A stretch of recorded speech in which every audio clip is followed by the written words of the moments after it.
So hey guys, welcome back to the channel again. तो आज हम MS वर्ड के सीरीज़ में ही अगला पार्ट देखेंगे। तो जैसा कि हमने लास्ट वीडियो में MS वर्ड का इंट्रोडक्शन समझा था, तो आज हम इसके होम टैब के बारे में जानेंगे। तो चलिए शुरू करते हैं होम टैब। सो वीडियो में आगे बढ़ने से पहले अगर आप चैनल पे नए हो तो उसको सब्सक्राइब जरूर कर लें और बेल आइकन भी प्रेस कर लीजिए, ताकि अगर कोई वीडियो भी इस चैनल पे आता तो सबसे पहले आपके पास पहुँचे। और फ्रेंड्स के साथ भी ज़्यादा से ज़्यादा शेयर करें ताकि ये इन्फॉर्मेटिव वीडियो सभी तक पहुँचे। तो चलिए शुरू करते हैं होम टैब। तो देखिए, होम टैब समझने के लिए मैंने कुछ टेक्स्ट लिख लिए हैं। ठीक है, ये टेक्स्ट आप भी फटाक से लिख सकते हैं। ये कोड लिखना पड़ता है इसके लिए, RAND, रैंडम इसको बोलते हैं। इसका शॉर्ट फॉर्म है rand, equal to rand, bracket open bracket close करके आप एंटर करेंगे तो ये ढेर सारा टेक्स्ट आ जाएगा। तो यहाँ पे कोई भी टेक्स्ट लिख लीजिए। तो ये सिर्फ एक एग्जाम्पल के लिए है। तो होम में देखिए, एकदम हम स्टार्टिंग से शुरू करते हैं। First option is paste. Paste तब तक नहीं होगा जब तक आप आपने कुछ कॉपी नहीं किया होगा। कुछ भी पेस्ट करने के लिए हमें कॉपी करना पड़ता है पहले। तो आई थिंक सभी को कॉपी पेस्ट के बारे में पता ही है। हम फोन में भी कोई डेटा या कोई गाना, कोई वीडियो कॉपी पेस्ट करते हैं। ठीक है, मैसेज कॉपी पेस्ट करते हैं। तो जब हम कहीं से कॉपी करते हैं तब जाके पेस्ट होता है, या कट करते हैं तब जाके पेस्ट होता है। ठीक है, तो यहाँ पे भी कट और कॉपी दोनों ऑप्शन दिया हुआ है, लेकिन कट और कॉपी करने के लिए कोई भी चीज़ हमें सेलेक्ट करनी पड़ती है। ठीक है, आप माउस से सेलेक्ट कर सकते हैं, आप कीबोर्ड से सेलेक्ट कर सकते हैं। आपको एक वर्ड कॉपी करना है, या पूरी लाइन कॉपी करनी है, या पूरा पैराग्राफ कॉपी करना है, या फिर कोई ऑब्जेक्ट बनाया गया है या कोई पिक्चर है, तो किसी भी चीज़ को आप कॉपी कर सकते हो। कॉपी और कट में डिफरेंस आपको पता है। तो कट का मतलब ये है कि यहाँ से हटा देगा और आप जहाँ पे अपना कर्सर आप दोबारा रखोगे और पेस्ट करोगे, वो डेटा वहाँ पे ला देगा। तो जैसे मैं यहाँ नीचे ले आया उसको। तो कॉपी का मतलब क्या होता है, अगर आपने कॉपी किया तो यहाँ तो रहेगा ही रहेगा, बाकी आप जहाँ पेस्ट करते जाओगे वहाँ पे भी वो चीज़ आती जाएगी। कट और कॉपी आपको पता चल गया। कट का मतलब होता है कि कहीं भी एक जगह से हटा के उस चीज़ को दूसरे जगह रखना, और कॉपी का मतलब होता है कि वहाँ भी रहे और हम उसकी एक कॉपी कहीं और भी चाहते हैं। अब ये कॉपी जो है, ये सिर्फ टेक्स्ट का ही नहीं होता, किसी ऑब्जेक्ट को भी कॉपी कर सकते हैं आप, किसी पिक्चर की कॉपी बना सकते हैं आप। ठीक है, इस डॉक्यूमेंट के अंदर की बात कर रहा हूँ मैं। बाहर भी ये सारी चीज़ें होती हैं, लेकिन अभी फिलहाल हम डॉक्यूमेंट के अंदर बात कर रहे हैं, MS वर्ड के अंदर की बात कर रहे हैं। तो इसके अंदर भी पिक्चर्स इंसर्ट कराई जाती हैं, ऑब्जेक्ट्स इंसर्ट कराए जाते हैं, शेप्स वगैरह इंसर्ट कराए जाते हैं। कॉपी करने के बाद हम इसको पेस्ट कर सकते हैं। ठीक है, अब यहाँ से पेस्ट कर सकते हैं, या फिर आप शॉर्टकट का भी यूज कर सकते हैं। कट का शॉर्टकट होता है Ctrl+X, कॉपी का होता है Ctrl+C, और पेस्ट का होता है Ctrl+V। तो एक वीडियो में हम A to Z सारे शॉर्टकट समझ लेंगे, ताकि बार बार ये प्रॉब्लम ना आए शॉर्टकट्स की। तो मैं कोशिश करता हूँ कि नेक्स्ट वीडियो में शॉर्टकट की बना देता हूँ, ताकि एक बार में ही सारे शॉर्टकट मैं समझा दूँ। तो Ctrl+X से कट कर सकते हैं आप। कंट्रोल बटन के साथ X दबाएंगे तो कट होता है। कॉपी के लिए Ctrl+C और पेस्ट के लिए Ctrl+V। आप किसी भी ऑप्शन के ऊपर जब आप अपना माउस पॉइंटर लेके जाते हो तो उसका शॉर्टकट वहाँ भी डिनोट करता है। नेक्स्ट ऑप्शन बड़ा ही मजेदार है, फॉर्मेट पेंटर।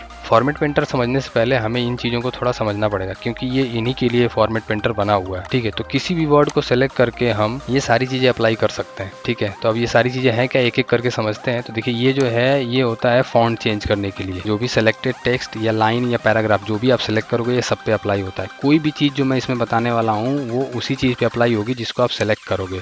तो सेलेक्ट आप कैसे करते हो, माउस को क्लिक करोगे और उसको होल्ड करके आप आगे तक बढ़ाओगे। तो जहाँ तक आपको बढ़ाना है, जहाँ तक सेलेक्ट करना है, वहाँ तक आप बढ़ाते जाओ, वो सेलेक्ट हो जाएगा। पूरे पे करना है तो पूरे को सेलेक्ट कर लेंगे। मुझे एक वर्ड पे चेंज करना है, तो यहाँ से क्या करना है, फॉन्ट का जो इसका डिज़ाइन है, जो स्टाइल है, उसको चेंज कर सकते हैं हम यहाँ से। ठीक है, यहाँ से उसकी साइज़ बदल सकते हैं। साइज़ कम या ज़्यादा करने का शॉर्टकट भी होता है। तो देखिए, इंक्रीज करने का शॉर्टकट है Ctrl+Shift के साथ ग्रेटर देन का साइन, और ये डिक्रीज करने का शॉर्टकट है Ctrl+Shift प्लस लेस देन का साइन। और यहाँ से भी हम इसको छोटा बड़ा कर सकते हैं, या यहाँ से भी कर सकते हैं।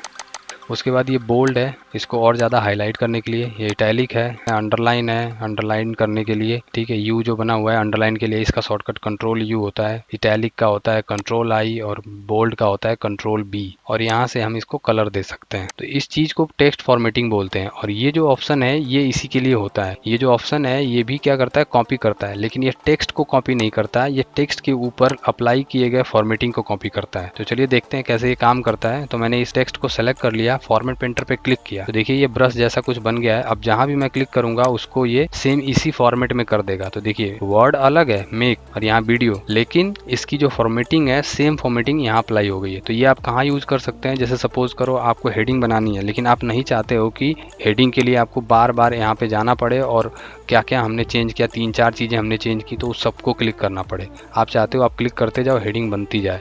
तो फॉर्मेट पेंटर पे क्लिक करो, हेडिंग, फॉर्मेट पेंटर पे क्लिक करो, हेडिंग। तो इस तरीके से अपनी हेडिंग्स आप एक ही फॉर्मेट में बहुत आसान तरीके से बना सकते हैं। इसका एक शॉर्टकट की भी होता है, जैसे कि टेक्स्ट कॉपी करने का शॉर्टकट क्या होता है, कंट्रोल सी। टेक्स्ट के ऊपर फॉर्मेटिंग कॉपी करने का शॉर्टकट होता है कंट्रोल शिफ्ट सी। आप कंट्रोल शिफ्ट सी से कॉपी कर लीजिए और कंट्रोल शिफ्ट वी से पेस्ट करते जाइए। ठीक है, देखिए मैं शॉर्टकट की प्रेस कर रहा हूँ, कंट्रोल शिफ्ट वी, तो कंट्रोल शिफ्ट वी से इसकी फॉर्मेटिंग पेस्ट होती जा रही है। तो आपको क्लिक करने की भी ज़रूरत नहीं पड़ेगी, आपने फॉर्मेटिंग कॉपी कर लिया कंट्रोल शिफ्ट सी से और कंट्रोल शिफ्ट वी से उसको पेस्ट कर दिया। तो इस ऑप्शन का यूज़ आपको आई थिंक समझ में आ गया होगा। अब जो ऑप्शन मैंने छोड़े थे एक बार उसको समझ लेते हैं। ठीक है, स्ट्राइक थ्रू बोलते हैं इसको, और उसके अगले जो ऑप्शंस हैं वो हैं सब स्क्रिप्ट और सुपर स्क्रिप्ट के। तो सब स्क्रिप्ट और सुपर स्क्रिप्ट कुछ इस तरीके से यूज़ करते हैं, जैसे कि आप मैथ वगैरह में हम लोग यूज़ करते हैं ना, स्क्वायर ए स्क्वायर बी स्क्वायर, या फिर H2O केमिस्ट्री में हम यूज़ करते हैं फॉर्मूले में। तो ये उसी के लिए, जैसे मैंने लिखा H और मुझे लिखना है 2 और मुझे इसके नीचे 2 लिखना है, तो आप डायरेक्ट तो लिख नहीं सकते। देखिए 2 यहाँ पे आ रहा है, तो इसके लिए ऑप्शन दिया हुआ है सब स्क्रिप्ट। यहाँ पे आप क्लिक करिए और ये 2 यहाँ लिखेगा। इसी तरीके से फिर उसी पे दोबारा क्लिक कर दीजिए तो ये नॉर्मल लिखेगा। और अगर आपको स्क्वायर लिखना है, जैसे कि मुझे ए स्क्वायर लिखना है, तो मैंने ए लिखा और यहाँ पे सुपर स्क्रिप्ट पे क्लिक किया और यहाँ पे 2 लिख दिया। फिर दोबारा मैंने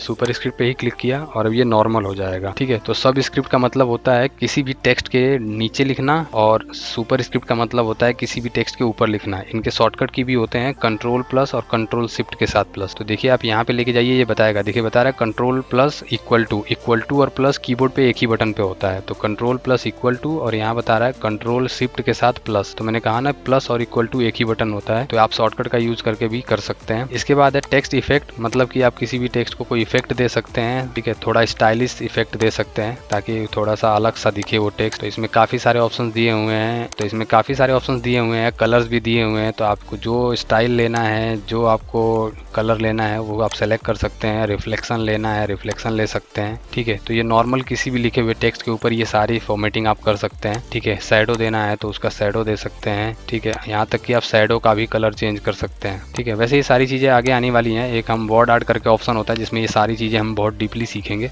उसके बाद आगे बात करते हैं, अगला ऑप्शन जो है वो हाईलाइटर की तरह है। तो हम नॉर्मली जैसे घरों में हाईलाइटर यूज करते हैं ना मल्टी कलर के, तो आप कोई बुक पढ़ रहे होते हैं और उसमें किसी चीज़ को आपको हाईलाइट करना होता है, तो आप हाईलाइटर लेके बैठे होते हैं जिससे हाईलाइट करते हैं। तो वैसे ही इसमें भी दिया हुआ है कि आप कोई कहानी या कोई डॉक्यूमेंट आप पढ़ रहे हो, आपको कोई टॉपिक हाईलाइट करना है तो आप हाईलाइट कर सकते हो। यहाँ पे कलर आप चेंज करके भी हाईलाइट कर सकते हैं, कोई भी कलर आप ले सकते हैं। टेक्स्ट कलर मैंने आपको बता ही दिया था, कोई भी टेक्स्ट आप सेलेक्ट करो, उस टेक्स्ट का कलर आपको जो भी रखना है यहाँ से सेलेक्ट कर सकते हैं। मोर कलर में जाके आपके पास और ऑप्शंस आ जाते हैं कलर के, कई सारे वेरिएंट मिल जाएंगे आपको, उसमें से कोई भी आप ले लीजिए। इसके जस्ट ऊपर चलते हैं, इसको चेंज केस ऑप्शन बोलते हैं। चेंज केस का मतलब होता है जो हम टेक्स्ट लिखते हैं उसको हमें कैसे लिखना है। जैसे हम कोई भी टेक्स्ट लिखते हैं तो या तो सारे के सारे कैपिटल में लिखते हैं या सारे के सारे लोअर केस में लिखते हैं, स्मॉल में लिखते हैं। ठीक है, तो इसमें 5 केस होते हैं। सेंटेंस केस यानी कि नॉर्मल होता है। ठीक है, जैसे कि आपको ये एग्जाम्पल दिख रहा है कि ये सेंटेंस केस में है। सेंटेंस केस का मतलब हो गया कि हर एक लाइन का पहला कैरेक्टर जो है वो कैपिटल होगा, बाकी सारे स्मॉल होंगे।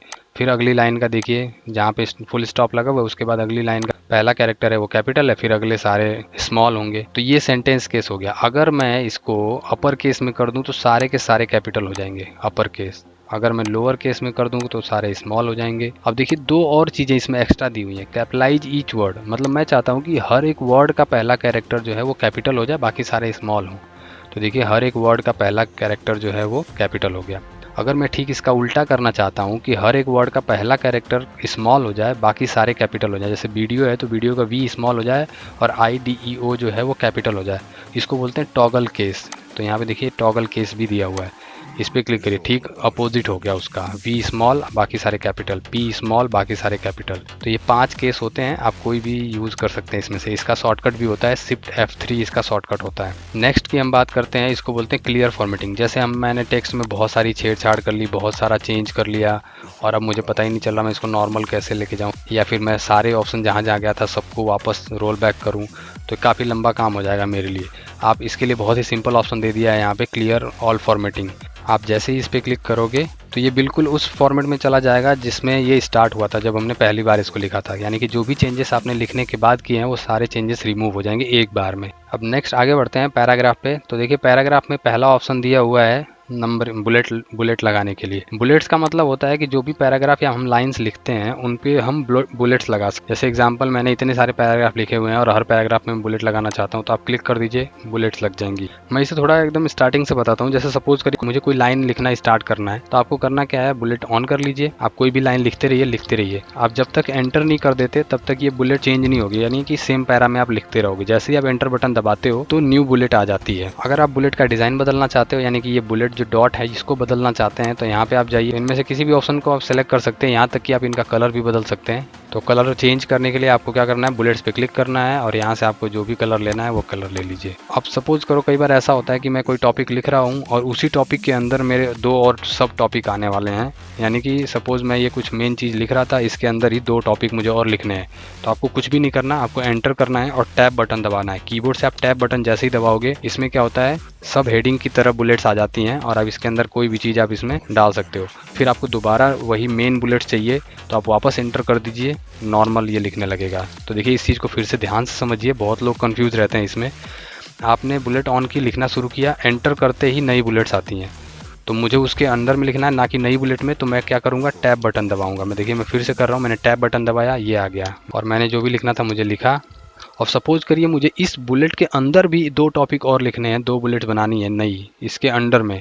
तो फिर से मैं टैब बटन दबाऊंगा और फिर से देखिए उसके अंडर में ये आ गया। और अगर मुझे फिर वापस ये ग्रीन वाली बनानी है, यानी मेन जो बुलेट्स है मेरी वो बनानी है, तो सेम वही चीज़, एंटर एंटर, तो देखिए वापस ही आ गया। तो देखिए नंबरिंग में भी देख लेते हैं। यहाँ पे क्लिक किया हमने, कुछ हमें लिखना था, लिखा, एंटर किया, 2 आ गया, एंटर किया। अब 2 के अंदर मुझे 2 टॉपिक लिखने हैं, तो मैंने टैब बटन दबाया, तो देखिए ए और बी। फिर बी के अंदर मुझे 2 लिखने हैं, तो मैंने टैब दबाया, 1 2, फिर एंटर किया, सी आ गया। यहाँ पे अगर कोई नंबर सी है तो लिखेंगे, नहीं है तो एंटर कर देंगे, तो आ जाएगा 3। तो इस तरीके से आप फॉर्मेटिंग कर सकते हैं। ठीक है, तो इन सब चीज़ों का आपके किसी भी डॉक्यूमेंट में काफ़ी सारा यूज़ है। अपना रिज्यूमे आप खुद से बनाइए, क्योंकि बहुत लोग होते हैं जो रिज्यूमे वगैरह बाहर से बनवाते हैं, तो आप खुद से बना सकते हैं। आप अभी तो मैंने बेसिक शुरू किया है। एमएस वर्ड के एक फंक्शन को हम सीखने वाले हैं, पूरा का पूरा कंप्लीट कोर्स एकदम, मतलब एक भी चीज़ बचेगी नहीं। ऐसा नहीं है कि ऑनलाइन है तो कुछ भी बच जाएगा, एक भी ऑप्शन नहीं बचेगा इसमें से कुछ भी। हम हर एक चीज़ को सीखेंगे। अगर ना समझ में आता है तो वीडियो को ध्यान से देखें, दोबारा देखें, 3 बार देखें,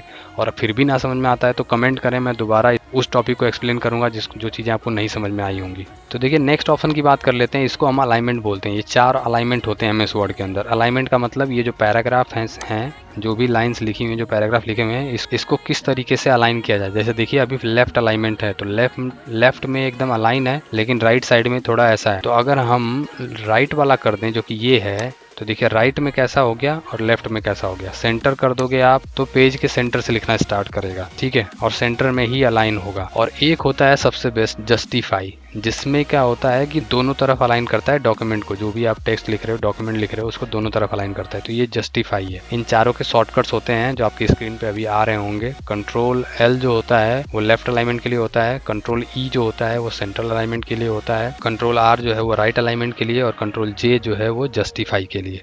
तो ये 4 अलाइनमेंट्स होते हैं जो टेक्स्ट को अलाइन करने के लिए यूज किए जाते हैं, जो आप डॉक्यूमेंट में यूज कर सकते हैं। तो इसके जो नेक्स्ट वाला जो ऑप्शन है वो स्पेसिंग के लिए है, कि जो भी लाइन आपने सेलेक्ट की, इसके लिए देखिए आपको टेक्स्ट सेलेक्ट करना पड़ेगा, किसके लिए आप ये करना चाहते हो। कभी भी आप कोई भी ऑप्शन यूज करोगे, जितना आप सेलेक्ट करके करोगे वो चीज़ सिर्फ उसी के ऊपर अप्लाई होगी। ठीक है, जैसे मैंने ये सेलेक्ट किया और यहाँ पे लाइन स्पेसिंग मैंने दे दिया 1.5 या 2, तो देखिए एक लाइन से दूसरे लाइन का जो स्पेस है वो इंक्रीज हो गया है। आप यहाँ से और ज़्यादा कर सकते हैं, कम कर सकते हैं। तो ये होता है लाइन स्पेसिंग, लाइन के बीच में स्पेस बढ़ाना या घटाना। सो गाइज आई थिंक आज के लिए इतना काफ़ी है, इसके आगे के ऑप्शंस को समझेंगे। So guys keep watching and channel को सब्सक्राइब जरूर करें। So bye bye and take care.